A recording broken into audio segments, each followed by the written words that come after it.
il faut en fait, il y a 2 contraintes principales dans un projet et vous devez les vaincre tout seul, c'est 2 puissantes forces et j'ai vraiment nommé comme ça. Alors je vous ai fait le petit dessin de la fusée, on pourrait dire la fusée de Tintin. En fait, votre projet au décollage, il a 2 contraintes fortes, c'est la fusée enfin vous avez votre projet pardon, c'est la fusée et le carburant, donc en fait vous avez comment dire? Le poids en fait de la fusée et du carburant qu'il faut porter. C'est comme si vous portiez une brique, hein, quelque chose de lourd au bout de bras, au bout de voilà 2-3 minutes, ça devient lourd. Et ben, en fait, vous devez porter vous-même la fusée, le poids de la fusée, le poids du carburant vous-même, et ça, c'est un peu la symbolique de votre projet que vous devez porter tout seul. Donc, il y a déjà un premier point, une première contrainte. Mais ensuite, il y a, donc je vous l'ai dit, voilà, ça c'est, j'ai mis quelques détails, les doutes, les compétences à acquérir, la fatigue, les actions à faire chaque jour, etc. Donc ça, je dirais, c'est un petit peu le projet. Il y a tout ça à porter, c'est le poids de la fusée.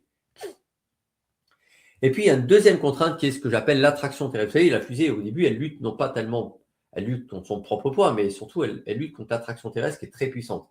C'est pour ça que il y a besoin d'un moteur très puissant.